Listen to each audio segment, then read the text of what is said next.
Vamos lá, pessoal. Então, as unidades motoras e a lei do tudo ou nada, os músculos são inervados por um nervo que aí nós olhamos a questão das inervações, as inserções onde inicia o músculo e lembramos daqueles eventos que nós vimos no laboratório anatômico, olhar as inervações, os músculos, o campo epidérmico constituído.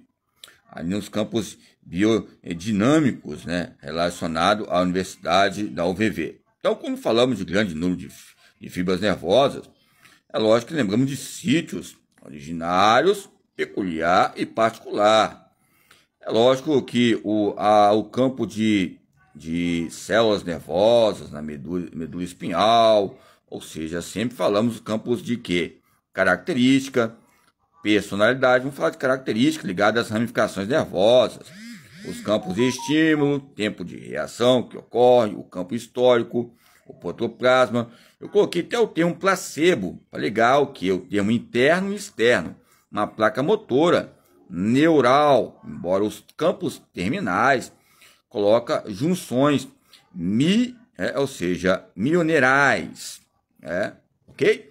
Quando falamos de minerais, falamos de miocárdio, até tem uns tipos assim de remédios farmacinéticos que nos colocam um campo de reeducação ligado à célula nervosa e à fisiologia humana, e à cinesiologia e às atividades humanas. Então, as fibras musculares, elas são estimuladas em campo de estímulos, né, que atinge, ou seja, os fatores internos e externos. Esses milivolts, e só potencial elétrico, que coloca em repouso para haver também um estabelecimento harmônico em outro músculo. Se eu vou esforçar um tal músculo, o chamado bíceps, ele é o protagonista, e o outro vai ficar num campo de expectativa para também ajudar, ou seja, haver esse equilíbrio entre a intensidade e volts de estímulo e resposta nessa sinapse, ok? Alguns falam de milésimo, 15, milésimo de segundo, algo proximal, real e potencial, como eu falei sobre a interação motora, a interação, um campo interacionista, que é algo proveniente, embora nós podemos ver em academias os termos que eu coloco, instrucionista, ou seja, construtivista, interacionista, que são instrutores, ok? Lembro tempos agora atrás, eu vendo que uma professora, uma doutora, falando que a pessoa já fica expert em campos de limiares, ligado a termos de anatomia, musculação, unidades motoras, volume, ou seja, sarcoplasmático, ou seja, uma sarcopenia que possa prejudicar, ligado à densidade de osso e força. Aí buscamos um repouso, ou seja, no nosso tempo livre. Então, os tipos de contrações musculares, existem 3 tipos importantes, como eu já falei. É lógico, não falando sobre triângulo, lembra que eu coloquei o autor aqui, David Humer, e coloco que eu tenho um triângulo, assim, uma questão também de pensar, sentir e agir. Não podemos levar para os campos dogmáticos, aí, por isso que ele saiu até da época de direito, começou a filosofar. Já estava indo para a linha de direito, mas depois começou a filosofar. Mas mesmo assim, na filosofia propriamente falada, tem um direito e deveres ligados à consciência corporal. Então, essas características praticamente correspondem determinados estímulos internos e externos nesta classificação. Não falamos de classificação, falamos de metodologias. E as metodologias passam por um processo também que falo que processo bioquímico, que também vai relacionar também no terceiro ponto as formas. O processo bioquímico são as formas. Praticamente o ser humano não sabe o seu poder. Muitas vezes ela pode influenciar a motivar os campos de quê? Força isotônica, força isocinética também, que é bastante no futebol, em qualquer modalidade esportiva.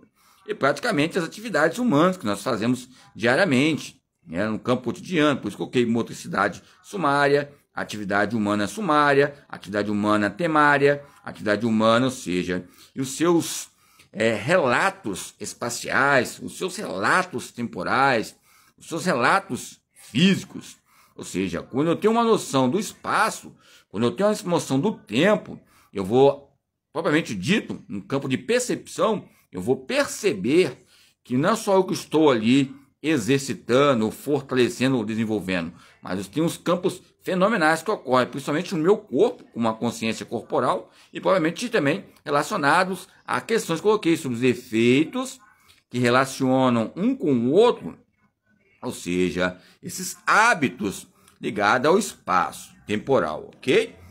É lógico que eu vou falar sobre lúdico aqui, né? Quando falamos nessa somatória de tempo de espaço, ludicidade, está ligado também a alguns fatores importantes, ok? Então vamos lá.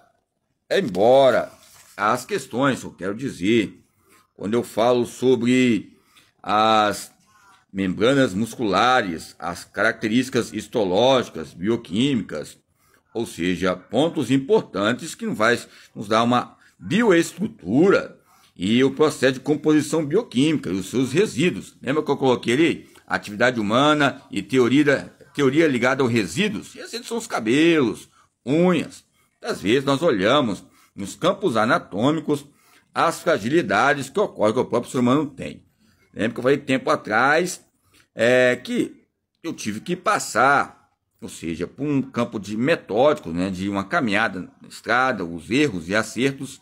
Até eu coloquei brincando, ó, Piaget errou quando foi, ou seja, buscar os campos operativos.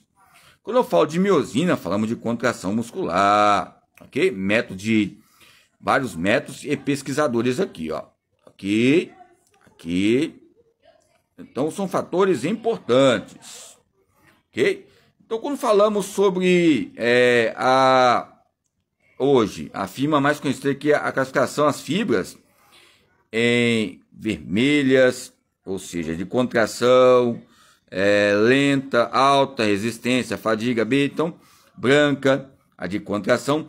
Quem destaca em questões importantes nem é o Watson, né? O John Watson, né, que nasceu em 1925, ligado à ciência comportamental, que fala sobre o aspecto bioquímico. Quando eu falo de John Watson, é lógico que eu tenho que falar de John Locke. Quando eu falo de John Locke, eu vou falar de Skinner, ligado às propriedades e princípios importantes.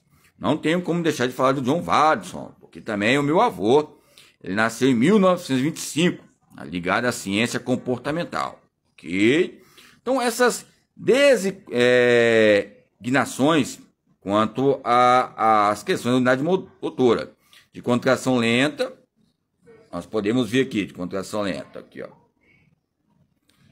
Contração rápida, resistente à fadiga, ok? Aqui tem as nomenclaturas embaixo, está falando de contração lenta e contração rápida, ok? É a questão de oxigênio.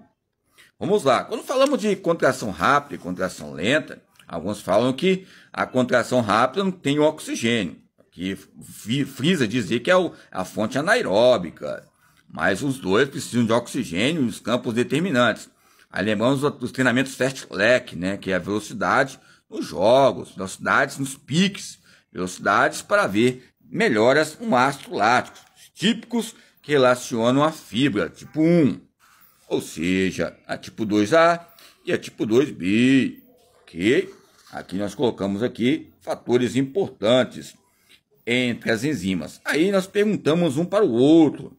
A própria consciência pergunta para mim: meu Deus, o que eu estou fazendo aqui mostrando essas questões? Será que pode haver um tipo de hiperplasia? Alguém pode estudar mais? Olha só, aqui vocês podem ver que a questão aqui, propriedades dos 3 tipos mais relevantes, ó, de fibras. 3 mais relevantes, ok? Mais relevantes. Então, nós olhamos aqui, ó. Aí você vai tipo de fibra. Aí você vê lá aí você olha aqui, ó. Propriedade que vai haver uma dosagem de ADP-CP, né? Miofibrilar, ou seja, dosagem, as questões de que vai haver um campo mais de aeróbico e vai catabolizar maior, né? Porque é o campo de oxigênio, embora o anaeróbico cataboliza também. Embora depende do que? Do atletismo. 100 metros, 200 metros, 400 metros. Aí vamos ver aqui, ó. O índice. Quem é mais... tem uma intensidade maior. Nós olhamos aqui a 2B. A 2B é lógico que a intensidade é muito equivalente, né?